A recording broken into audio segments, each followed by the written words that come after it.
Olá a todos, eu sou o Fábio Costa, esta é mais uma quinta-feira, um novo encontro nosso aqui no TBT da televisão, do Observatório da Televisão. Agradeço a visita de todos que estão chegando pela primeira vez ou que já nos acompanham. Caso você não seja inscrito no nosso canal, inscreva-se e fique por dentro de tudo sobre o mundo da televisão que trazemos aqui para você com muito carinho e dedicação. Dedicação total a você, já diria o outro, né? Nesta semana, o Globo Repórter, este clássico da noite da sexta-feira, já há alguns anos, embora tenha sido exibido em outros dias da semana, né? Completa 46 anos da sua estreia. Para ser mais conciso, direto, a sua estreia completa esse aniversário ontem, quarta-feira, dia 3 de abril. Né? Antes disso, desde 1971 até 1973, quando ocorreu a estreia do programa, né? O Globo Repórter, o seu equivalente na grade da TV Globo se chamava Globo Shell Especial, né? Que consistiu, nos primeiros tempos, de exibição de reportagens da CBS, a emissora de televisão norte-americana, né?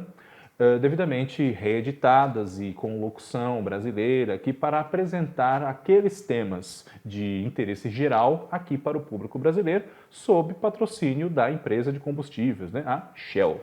Mas em 73, esse patrocínio foi deixado de lado, né, por ambas as partes, Globo e Shell, e a emissora resolveu continuar com o programa naquela linha, até porque já havia um público mais do que fidelizado, né, e produzir por si, sem ingerências dos patrocinadores, né, fosse a Shell ou fosse qualquer outro, um programa jornalístico que continuasse apresentando sistemas de interesse geral, curiosidades de ciência, de história, das atualidades e de projeções para o futuro, inclusive, né? Resgatando temas de discussão nacional dentro dos limites permitidos pela censura, que infelizmente nessa época existia, estava a todo vapor, né?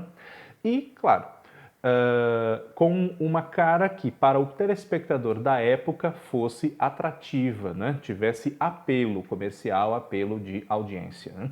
Na década de 70, o Globo Repórter reuniu profissionais que hoje, quando a gente vai pesquisar, ou quem se lembra, quem viveu essa época e tem a consciência de quem eram esses profissionais, né? É uma equipe assim mágica, né? Só gente muito competente, muitas figuras ligadas a cinema, né? O recentemente falecido Domingos de Oliveira é uma delas, né? João Batista de Andrade, Hermano Pena, Dibi Lutfi, Guga de Oliveira, irmão de Boni, pai de Carola de Oliveira, né? Para quem não sabe. Eduardo Coutinho, também falecido há pouco tempo, documentarista premiadíssimo, muito respeitado, que fez vários programas para o Globo Repórter nos anos 70, né? E essas figuras ligadas a cinema, obviamente que imprimiam ao Globo Repórter uma cara, não vou dizer de cinema, mas de cinejornal, né? Justamente de um outro tipo de reportagem filmada, um pouco diferente em ritmo, em modo de narrar, do que nós estamos acostumados a ver no Globo Repórter de hoje, da nossa geração, né? Por assim dizer. O Globo Repórter, nos anos 70, chegou a apresentar docudramas, né, que mesclavam jornalismo e ficção. Um muito famoso foi censurado em 78, se eu não me engano, chamado Wilsinho Galileia, que era a história real, né, de um marginal que tinha esse nome, Wilsinho Galileia, que no programa foi interpretado por um ator chamado Paulo Eudes, que participou de algumas novelas, Meus Filhos, Minha Vida, Os Imigrantes, enfim. E também outros programas que, às vezes, por incomodarem muito a censura, fosse ela a oficial do governo ou a interna da emissora, eles eram engavetados ou eram exibidos só para uma determinada praça, só para o Rio, só para São Paulo, principalmente só para São Paulo, com a desculpa, né, a palavra é bem essa, de que aquele tema não tinha apelo nacional, não era um tema nacional. Então, para São Paulo, por exemplo, somente, foi exibido um programa chamado A Escola de 40 Mil Ruas, que foi feito pelo João Batista de Andrade, que é um diretor consagrado do nosso cinema, foi recentemente aqui em São Paulo secretário de Cultura, né?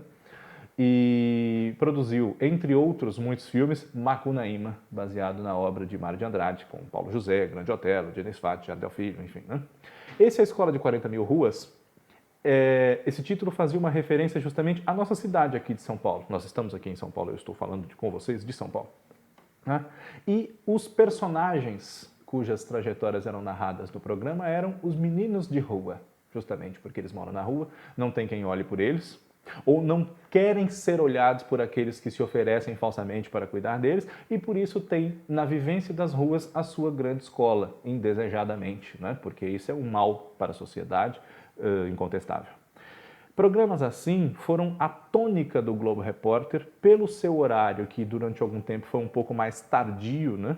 E sempre lembrando que na década de 70, a TV Globo exibia a novela das 10, que ia ao ar realmente às 10 da noite. A das 8 era às 8, às 9 nós tínhamos a primeira linha de shows, e às 10 havia a novela que separava com mais um jornalístico, que variou de nome conforme o passar do tempo, a separação entre as novelas e a linha de show 1 e 2. Né? O Globo Repórter ocupou ambas, tanto a 1 quanto a 2, e podia ousar na temática, mas nem sempre ousar tanto assim, porque os programas podiam ser decepados ou simplesmente não exibidos. Né? Até o começo dos anos 80, a tônica do programa foi essa, especialmente por conta de uma base de produção que havia em São Paulo. Uma equipe de jornalismo em São Paulo específica para produzir edições do Globo Repórter, que eram então exibidas para o país todo. Porém, no início da década de 80, houve uma reformulação do formato do Globo Repórter. Essa equipe de São Paulo foi destituída, foi abolida, e o programa passou a apresentar geralmente 3 reportagens a cada edição, produzidas no Rio, né? E perdeu esse ar de documentário, de cinema ou de cinejornal, como alguns definem. Né? Por quê? Com o passar dos anos, tornou-se mais fácil a execução desse tipo de reportagem em videotape e não mais em película. Como todas as reportagens eram feitas em película nessa época. Você pode reparar, se você assistir a registros jornalísticos dos anos 70, em geral eles são feitos em película, porque era um modo da época de se fazer e demanda um trabalho de edição, de revelação de filme, que o videotape facilitaria nesse sentido e aceleraria então justamente o próprio fim do jornalismo, né, que é estar em cima dos fatos, e com isso começaram a ser produzidas edições do Globo Repórter muito aquecidas diante dos fatos, né? Embora nem sempre uma edição fosse consagrada a um tema só, né? Só excepcionalmente. Né? E aí começaram a ter muitos problemas. Né? O Globo Repórter ele tinha seus repórteres cobrindo ameaças de morte a figuras que depunham para o programa, se envolvia diretamente em questões polêmicas que chamavam muita atenção, como escândalos de corrupção, o escândalo da mandioca, né? O caso do Rio Centro, que foi um atentado no 1º de maio, né? Logo mais fará aniversário também, né? Que por pouco não morreram milhares de pessoas que assistiam ao show do 1º de maio lá no Rio Centro, né? Como, se você não sabe, investigue, é um assunto muito interessante para entender essa época, né? E nos primeiros anos da década de 80, o Globo Repórter ficou sob essa diretriz que tinha como chefe o repórter Roberto Feito, que era correspondente da TV Globo no exterior e voltou para o Brasil nessa época especialmente para cumprir essa função. Mas em 1984, Roberto Feito foi substituído como editor-chefe do Globo Repórter por Jorge Pontual, ele mesmo, que hoje nós podemos ver ainda, né, no jornalismo da TV Globo e da Globo News, né, onde ele é um dos comentaristas fixos, alternadamente ali dia a dia, no Em Pauta, que vai ao ar no começo da noite. Né? Jorge Pontual imprimiu ao Globo Repórter um outro tipo de abordagem, né? E ele foi se aproximando do que nós conhecemos hoje, nos 11 anos em que o Pontual cuidou do programa e depois passou o bastão para Silvia Saion, que era coordenadora editorial e virou diretora-geral do Globo Repórter e está nesse cargo até hoje, já há mais de 20 anos. Né? Com o passar do tempo, o Globo Repórter, pelas facilidades técnicas, pela aceitação da audiência e também pelas liberdades políticas que nós vivenciamos aqui no Brasil, né? Desde do meio para o fim dos anos 80, com a abertura democrática, a volta das eleições, etc., ele foi se aproximando de temas de interesse nacional, porém muito mais espinhosos, com uma liberdade que antes não havia, e também de assuntos que versavam sobre a nossa vida no mundo de hoje. Países distantes, com hábitos muito diferentes dos brasileiros, não é? as implicações sociais, econômicas, mudanças de comportamento nossas aqui, análises aprofundadas de temas do jornalismo factual do dia a dia, né, como violência contra a mulher, fraudes na previdência social, os escândalos políticos, né, os fantasmas da ditadura que não deixavam a gente dormir em paz. Né? Uma das reportagens mais famosas da história do Globo Repórter foi uma feita pelo Caco Barcelos, nos anos 90, a respeito de um cemitério clandestino de mortos da ditadura que ficava em Perus, aqui em São Paulo. Né? Esse tipo de reportagem foi ganhando cada vez mais força, está aí até hoje, só que nos anos 2000, muita gente botou no Globo Repórter um apelido de Globo Animal ou Globo Bicho, Globo Natureza, como hoje é nome de um Drops que é exibido na grade, né? Porque o Globo Repórter realmente abusou de reportagens sobre hábitos alimentares, sobre sono, sobre relações de família e sobre bicho, né? Sobre fauna, sobre flora, sobre florestas, enfim. E isso favoreceu com que o telespectador, com pleno uso do seu controle remoto, zapeasse para outros canais e se encontrasse principalmente no filme do SBT, na Tela de Sucessos, que é o concorrente direto do programa, podemos dizer que até hoje, embora não mais durante o tempo todo. Né? Nessa década de 2000, com esse apelo que deu uma arrefecida e a audiência se encontrou em filmes ou em qualquer outra atração que estivesse no ar no SBT ou na Record TV, na Band, enfim, o Globo Repórter deu uma falseada, tomou alguns sustos em termos de audiência. Porém, graças a essa mesma concorrência que deu esses sustos, ao não conseguir manter a regularidade desses sustos por tanto tempo, o Globo Repórter também reorganizado se reencontrou e hoje tem uma audiência que para o seu horário, né, na faixa já de 10h30 para 11 da noite, é espantosa. Né? O público potencial do Globo Repórter, todas as sextas-feiras, é de 24 milhões de telespectadores. Isso informado pela própria TV Globo, no seu plano comercial. E por que um programa tão caro como é o Globo Repórter, porque os repórteres são mobilizados, né? Repórteres, inclusive, é sempre bom dizer, porque isso é muito bacana, repórteres de todas as emissoras e afiliadas da TV Globo no Brasil todo. Os grandes repórteres, que por vezes nós só vemos no Jornal Nacional e não temos grande familiaridade, às vezes, com a pessoa, vão no Globo Repórter fazer reportagens pelo mundo todo, né, com um apuro de pesquisa, de retratar personagens com bastante humanidade e fazer com que o público realmente tenha uma imersão em outra realidade. Né? A clássica desses repórteres é Glória Maria, que nos últimos anos, inclusive, é a apresentadora do Globo Repórter, quando não está viajando aí pelo mundo. Né? E justamente essa audiência do Globo Repórter, 24, 25 milhões de pessoas numa noite de sexta, é que o garante nesse horário de sexta. E por isso há tantos anos, embora a Globo não seja exatamente de ficar mudando tantos programas de dia nem de horário como outras emissoras, mas ele é um programa caro, um programa já mais do que fidelizado, né? Senão ele não estaria completando nessa semana 46 anos.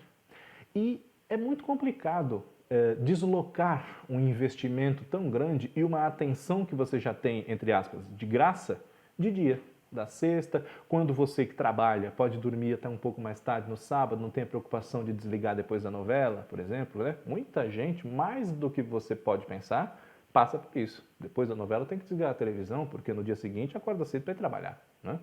Falha de sistema de transporte, confusão de trânsito e tudo mais, tudo isso também influencia o hábito de televisão. E muita gente não assiste as coisas, às vezes não é porque não queira, mas porque não pode. Mas essa é uma outra discussão. Né? O Globo Repórter, ele tem um lugar garantido na televisão, não só porque é longevo e é imexível, por assim dizer, mas porque ele sabe se reinventar e se comunicar com o novo público que surge e com aquele que ele cultivou, sem desagradar um ou outro, né? Um ou outro. E tem apresentado cada vez mais reportagens de acordo com o que o público gosta de ver nesse horário, né? Visitas a países com comportamentos muito distantes do nosso e não narrando como as novelas fazem, não é? Um Globo Repórter sobre a Síria ou sobre o Líbano, por exemplo, não teria o mesmo tom da novela das 6 que estreou nessa semana, Órfãos da Terra, né? Então não se trata de você apenas ver de novo o mesmo assunto, mas acompanhar outra abordagem que não é ficcional, é jornalística e vai te apresentar também histórias e elementos daquela cultura, daquele local, né? Sérgio Chapelain, que nós podemos ver aqui no nosso bonito painel, feito pelo nosso grandíssimo, competentíssimo Marcus Walker, né? Esse painel mostra aqui diversas faces em muitos momentos dessa trajetória de mais de 4 décadas com Sérgio Chapelain, que é o símbolo do Globo Repórter, né? E do Jornal Nacional, e do Fantástico, enfim, mas do Globo Repórter principalmente. Porque você sabe que é sexta-noite, se você ouve a voz de Sérgio Chapelain te cumprimentando, dando boa noite. Hoje no Globo Repórter nós vamos falar disso e daquilo. Esse homem já deixou o programa por alguns anos, mas na maior parte do tempo foi o apresentador. Quando não foi ele, foi Celso Freitas, foi Eliakim Araújo, Cid Moreira também chegou a ser locutor do Globo Repórter, mas Sérgio Chapelain se confunde com o Globo Repórter, né? Nós esperamos que sexta-feira seja Sérgio Chapelain trazendo para nós todo aquele mundo que o programa diz curtir, né? E é claro que sem ele, para nós que estamos acostumados, né, o programa perde muito do seu apelo, da sua graça, né? No começo do programa, nos anos 70, conforme o próprio Chapelain, ele não acreditava que o programa fosse durar tanto tempo, né? Não é nem que ele não acreditava, melhor dizendo, ele não esperava, né? Começou a fazer como uma tarefa do seu dia a dia, olha, você vai fazer um programa que a gente está bolando aí e tal, mas ele não esperava que aquele programa fosse durar tanto tempo. Na época, ele completava 40 anos, né? Isso foi em 2013. Então você veja, ele já estava no ar há muito tempo, quando o programa fazia 40, agora faz 46 e ele continua lá. Espero que ainda por muito tempo, né? O Globo Repórter, ele tem um lugar garantido no nosso carinho televisivo, não apenas pela sua grande qualidade, nem por ser um hábito que a gente não discute, mas, como eu disse há pouco, porque se conecta conosco, né? Acompanha a mudança do tempo e com as suas reportagens, que são, por óbvio, né? É um tipo de programa diferente, com as suas reportagens que são diferentes daquelas que os telejornais apresentam, ele nos ajuda a compreender melhor o mundo em que a gente vive, a nossa realidade e também por que certas coisas acontecem e que para nós às vezes são totalmente ignoradas, né? Na nossa vida. Nós não paramos para pensar nas crianças que têm que andar quilômetros e quilômetros de canoa ou a pé em estradas esburacadas, em ônibus caindo aos pedaços para poder estudar, e uma esperança para o futuro do Brasil está no sertão do Nordeste, flagelado pela seca e passa por essas dificuldades, quando nós aqui nos grandes centros às vezes não damos valor à educação, né?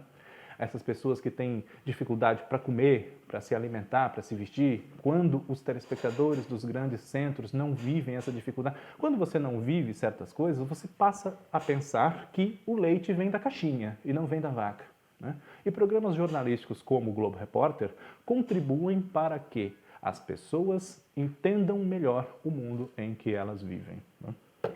Na próxima semana, nós temos um novo encontro aqui no TBT da televisão. Renovo o meu convite a você para se inscrever aqui no canal do Observatório da Televisão, ficar por dentro de tudo junto com a gente.